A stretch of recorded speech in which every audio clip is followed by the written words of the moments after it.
Okay, Bismillahirrahmanirrahim. Assalamualaikum warahmatullahi ta'ala wabarakatuh.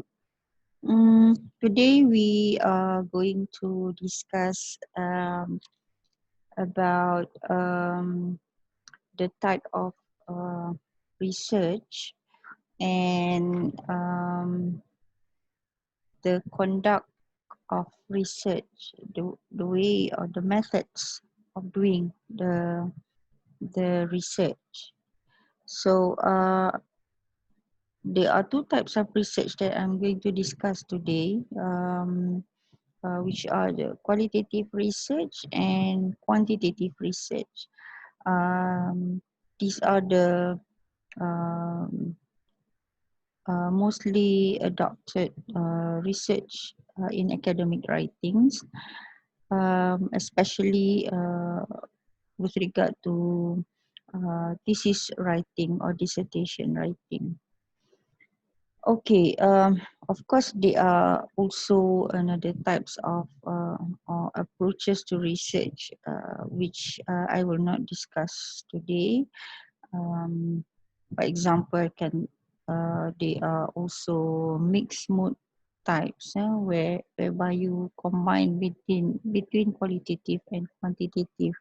But as for my discussion, my lecture today, let us focus on these two types of approaches. I believe that you are familiar already with these two terms or these two words because we have discussed this earlier in the semester. But for the purpose of reviving or revising or trying recalling what we have discussed earlier, let us just go to the meaning of to the definition of these types of research. So, for example, qualitative research. Yeah? Qualitative research here is defined as a type of research that relies on subjective assessment of attitudes, opinion, and behavior. Of course, there are many other items that can fall under assessment apart from these three things, yeah. But these are examples of subjective assessment that can be done. You can also assess one's understanding, one's practices, yeah, people's internalization of certain concept, for example. Okay, and the data that we deal with when we do qualitative research are non-quantitative data. Non-quantitative data, which means that it does not involve measurements, yeah, conventional measurements. It does not involve numbers, yeah. So you are not expected to use SPSS, RUSH, or SEM, or Smart BLS, for example, to analyze data from qualitative approaches. Nevertheless, as of at present, um, there are at least two softwares that can help us to analyze qualitative data, which are Atlas TI and Vivo. Okay, so even though this software is unlike SPSS or SEM or Smart PLS, but they also can help analysis data done by certain procedures, certain steps, yeah, whereby you are going to be assisted by the software. So, which means that you need to upload the data on the software, on the program, and then let the program help you in analyzing the data and make interpretations of data more advanced and more systematic. All right, so the next type or the next approaches in research, which is not so much familiar to many of us, is quantitative research. Yeah? Quantitative research involves numerical data. Yeah? Getting numerical data from the respondents and be able to quantify them. Yeah? And the numerical data that we get from the respondents are subjective to the rigorous quantitative analysis. So you need to use certain software to help you to make the calculation, yeah, and then help you to do the analysis, yeah, and then you will have to interpret the analyzed data. Now, this data can help you to explain the phenomenon. For example, if you are measuring students' understanding of certain concepts, yeah, so you give them certain range of data, like for example, uh, poor, very poor, poor, indifferent, very good, and excellent. So you give all this range different numbering, yeah, and then by collecting the responses from your respondents, you know, and analyzing them, you will be able to come out with a quantifiable outcome or results that of which then you can interpret what that number means. Yeah? Say, for example, if many of your respondents answer 4 and 5, what does that mean? Um, in your what does that mean or indicates in your findings? You will have to share that in your findings. So basically, quantitative research um, it involves a lot of mathematical calculation, but you're not doing it manually. You have a specific statistical analysis program that can help you to do that. Just like I said just now, either you use SPSS, Rush model, or Smart PLS, or SEM. Yeah, all right. Okay. What are the strengths and the limitations of the approaches that we discussed just now? Yeah. Say you take qualitative method. Yeah. Let's take a look at the qualitative method. You find that the qualitative method normally can be conducted via observation, yeah, in-depth interview, yeah, with a single person, face-to-face interview, telephonic interview, or virtual interview. Like at present time, we do a lot of um, virtual virtual meeting instead of face to face, and also focus group discussion whereby you do the interview with a group of people. This is more time saving. Yeah. Qualitative method can be conducted using all these three means. Yeah. Hmm. Okay, what are the advantages of qualitative method or qualitative approaches? Um, the best thing about qualitative method is that it helps you to go deep into the subject matter. Yeah, so it helps you to get an in-depth idea or in-depth information about the issues that you are researching. And you also will be able to understand uh, the relationship, the cause and effect, the dynamicity of the issues that you are researching.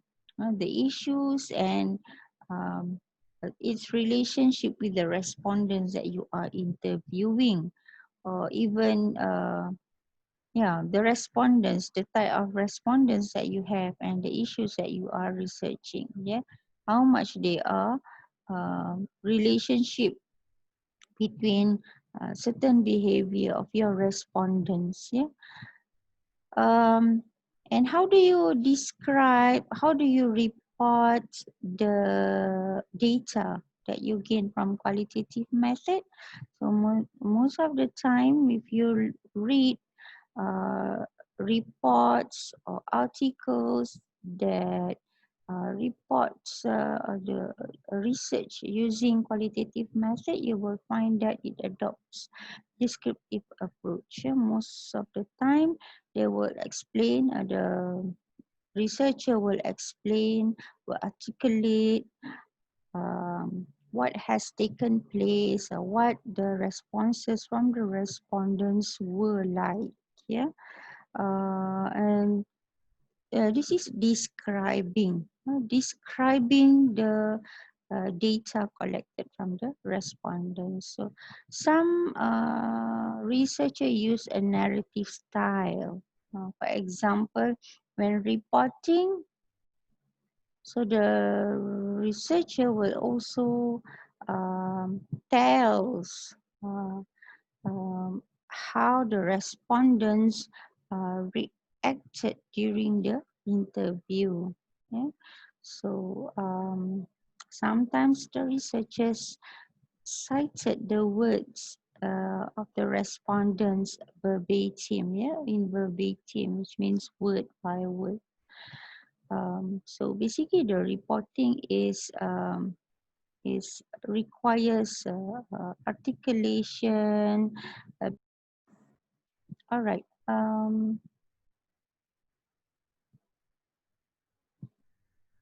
Let us go back to the screen because it seems that the screen is missing just now. I hope.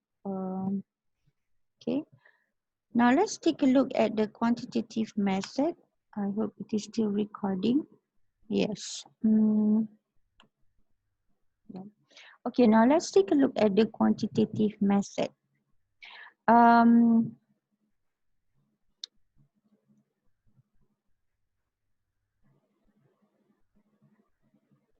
Okay. The limitation. Before we go to the quantitative method, let's take a look at the limitation of the qualitative method. Okay, of course, you don't use mathematical, conventional mathematical standards. It's very hard to know to measure the reliability of your question.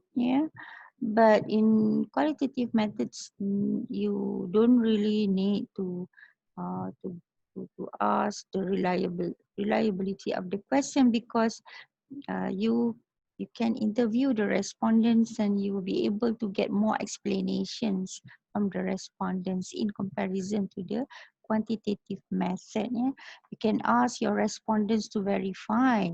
Say, for example, if you are not clear of the choices he made, right? Okay, it is now. Now, interactions can't be replicated. Say something is wrong with your interview. This happened quite a number of times. For example, sometimes when you recorded your interview and then you find that you could not retrieve the file. The interview has over and then you couldn't retrieve the audio interview or the video. So you cannot retrieve the recorded interview. So what are you going to do? Are you going to repeat the interview? Well, it seems like you have to repeat the interview, but you see the responses from the respondents may be different for the second time in comparison to the first time when you interviewed. And in most cases, some of the respondents may not be willing to be interviewed again. So this is one of the challenges in doing interview, adopting the qualitative method, and taking interview as the methods of collecting the data. And of course, the time to analyze the data when using uh, interview, for example, is very lengthy, because you need to transcribe them, and then you need to read them, you need to codify them, you need to make certain themes, and then it's a lot of process that are required during the analysis. Now let's go to the quantitative method. Of course, when talking about statistic, about mathematics, about number, you know that numbers concern about precision and reliability. So if you have very good questions and you have good samples, you can be very sure that the data that you have collected is reliable, and they can be precisely reported. Say for example, you said that um, you have an item, for example, understanding of religion, and then you have 100 samples, and then you reported the samples, and then you can surely say that, example, the mean uh, of the variable, anything that you ask with regard to this your respondents' understanding of religion. So, for example, the mean of the variable is 4. So you can safely say that they have very good understanding on religion. Say, for example, you are using Likert scale, 1, 2, 3, 4, 5, for being very good. And when you do the calculation, well, when you run the analysis, you find that the mean for that response uh, is 4. Yeah, so you can safely say that most of your respondents have very good understanding of religion. Yeah, because the number indicates as such. Yeah. And of course, because when you do quantitative research, you have determined your sample, how many, where they come from, yeah, and what are the criteria, which means that your sample is very well controlled by yourself, yeah. Um, and of course, one of the best thing about quantitative research is because you can establish causality, in the sense that, for example, you have two sets of variables, understanding of religion, the practice of religion. You can compare between the mean in the understanding of religion to that of the practice of religion. So you want to see whether the great understanding, better understanding of religion has something to do, or is the cause of the good, of the very good or the better practices of religion. Yeah, so you can see whether good understanding of religion cause better practice of religion. Okay, results are replicable and verifiable, which means that you can still run the analysis many times, and you can verify the analysis because all are based on the data reported, very precise data. Yeah, so you can still generate, say for example, you run the first analysis and you thought that something is missing. Yeah, some of the data have been uh, missed, or wrongly keyed in, or you want to check again whether you have put in the data rightly, and then you can still run the analysis. Yeah. Okay, the limitations. What are among the limitations? Um,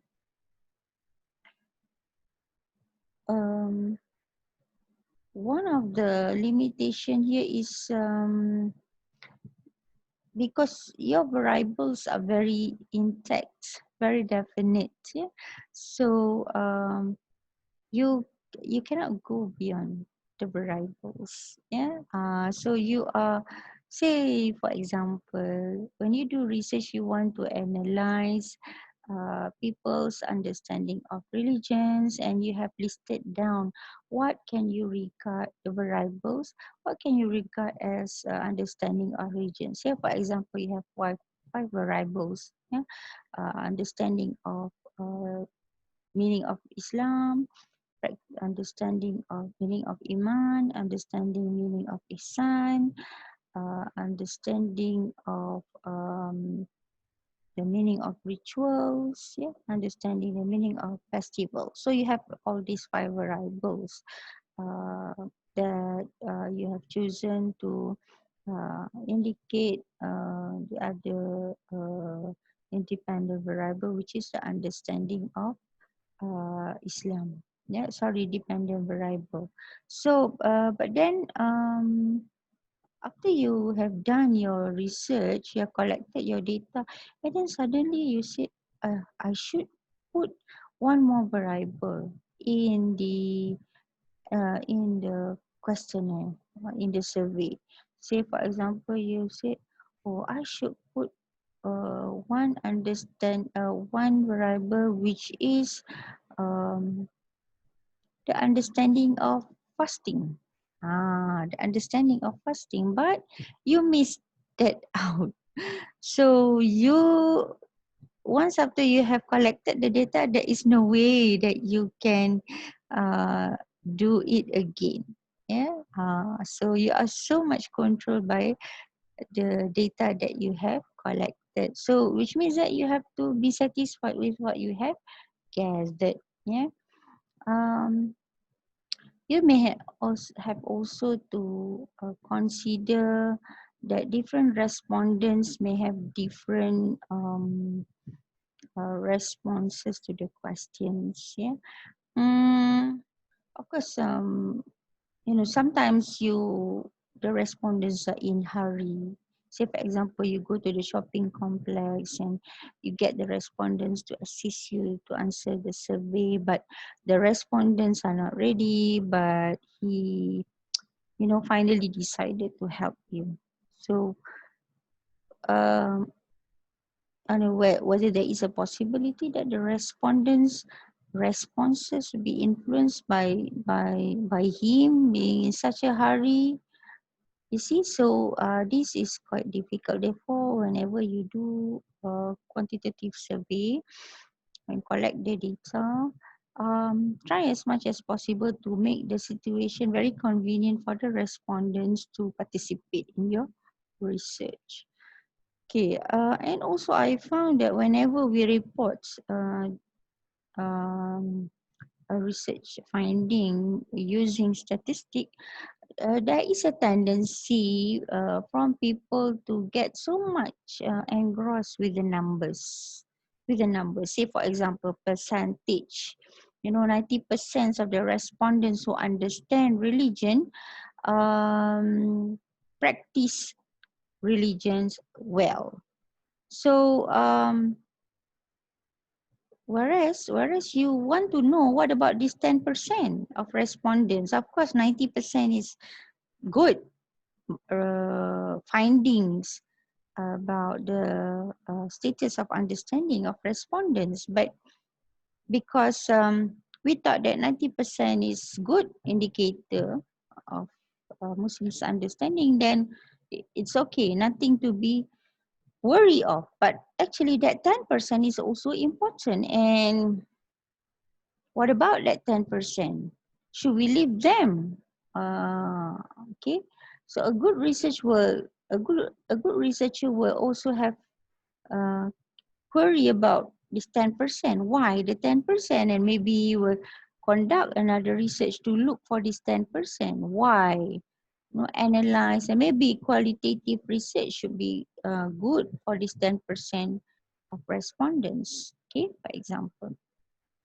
And of course, fails to take account of people's unique ability, because in quantitative research, You treat all your respondents as the same because they seem the set the same set of question, and you you treat them as having the equal understanding of the set of question. Okay, so that would be the um, limitation of quantitative method.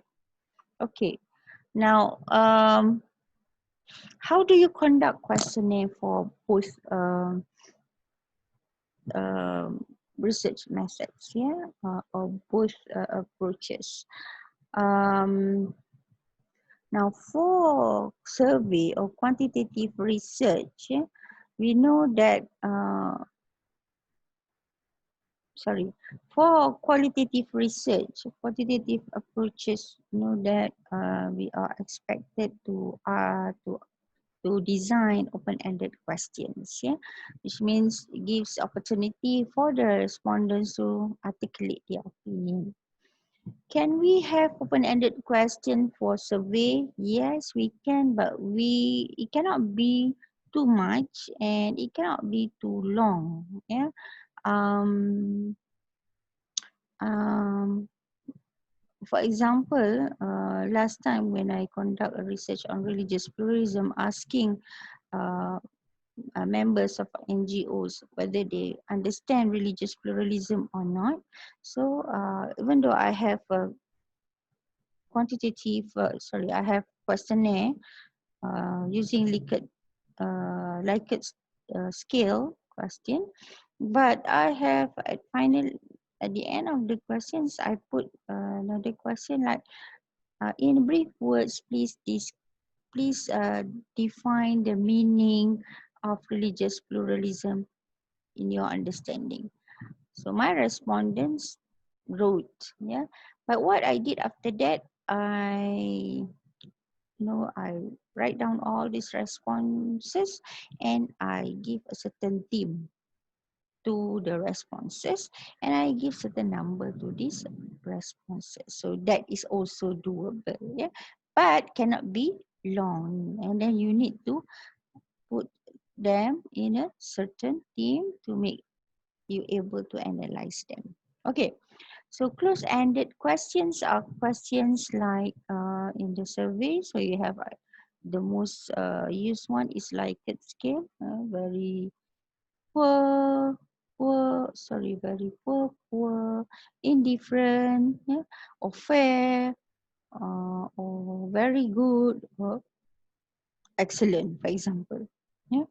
So and respondents are made in such a way that they have to answer either very poor or excellent.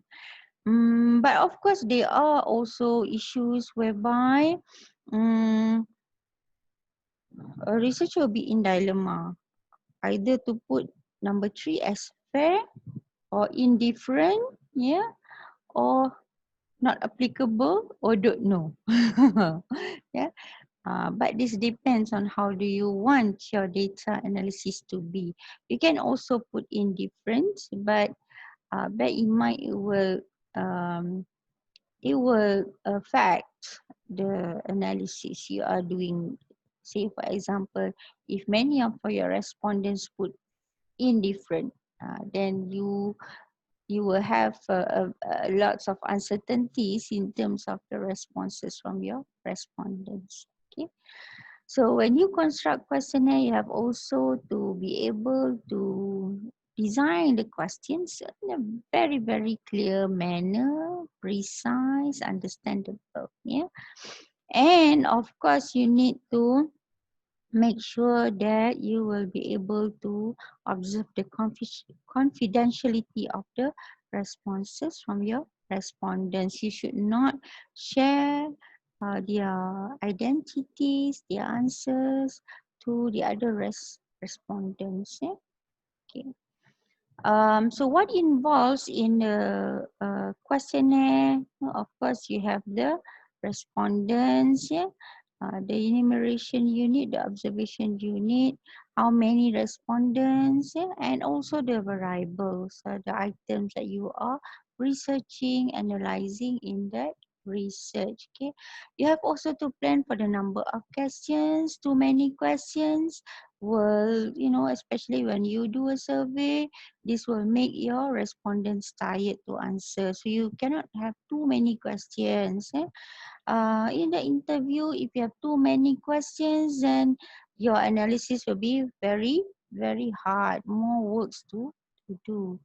And then you have to make sure the arrangement of the questions are also in order and, make sense. Yeah. And simplicity and clarity, the question must be clear. So your respondents will be able to answer. In in case if you are doing interview, it is still okay if the respondents are not able to understand, even though I would say as much as possible, try to be very clear with the questions. But in survey, this is very difficult. You have to make sure the respondents understand the question very well, otherwise they will make wrong answer. Or they will not be able to answer the questions. Yeah. Okay. Um Okay, this is another interesting items. I shift this one, yeah, open-ended, close-ended questions. I want to highlight the issue of leading questions should be discouraged. Yeah, what is leading question? Leading question is when the question seem to push the respondents to answer in such a way that you expect them to answer. Ah, so they cannot be totally free when answering such question. For example, when you ask your respondents about his relationship with his friends, I have, the question, say for example, you put the question, I have very, okay, parents lah, I have very bitter relationship with my parents. Yeah. So you use the word bitter relationship when, for example, the respondents did not have bitter relationship with their parents. He has very good relationship, but when you use the word bitter, this is leading, and you're to a certain extent force the respondents to agree with your question. Yeah, so even though you answered very poor or poor, yeah, or indifferent, but still he has to conform to your question. So this is leading question. Also provoking questions, yeah. Provoking questions, for example, um, the question stated like, um, I agree that all politicians are corrupt. Agree that all politicians are corrupt. Or if you say, for example, if you name certain party, for example, in your survey, and I mean that is very provoking question, especially for someone who perhaps in support of that particular political organization. Yeah, so instead of him answering the question, he may be, provoking you why you put that question in the survey. All right. Okay, whenever you are conducting interviews, we go to interviews, whenever you are conducting interviews, first of all, among the things that you have to consider is either the interview is going to be structured or unstructured. Structured in the sense that you have the questions very precisely designed. Unstructured or half structured, maybe you have very broad questions. Yes, say for example, say, okay, number one, understanding of religion. Number two, practice of religion. Number three, exposure to religious program. So you just make a very broad questions, and then during the interview you uh, work around these broad questions. Yeah, but structured interview is when the questions are very much uh, tight by the questions that you have designed from the very beginning. Yeah. Okay, and don't forget to record your interview.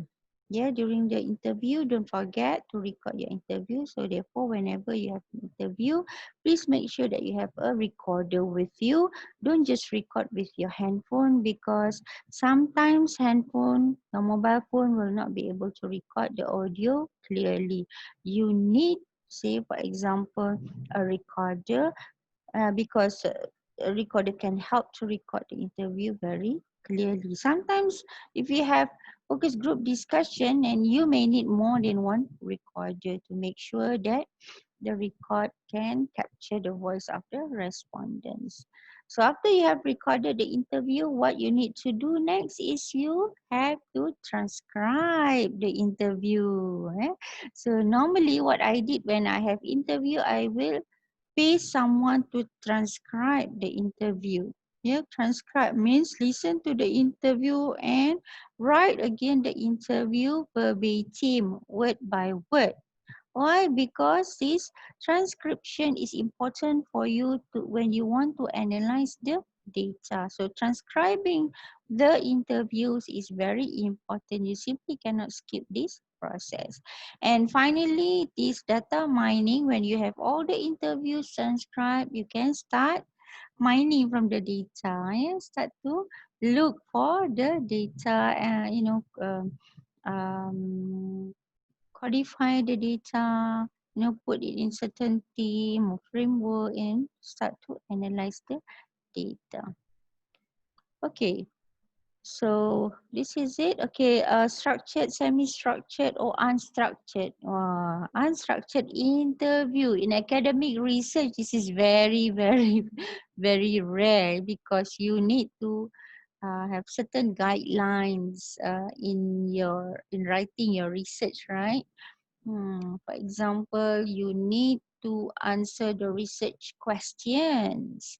So for you to answer the research questions, you need to make the questions very structured. Otherwise, you will not be able to answer the research questions. And as far as your master's or PhD is concerned, this is very dangerous. Okay, with regard to interview, of course, there are actually many other type of interview, but I focus only on four.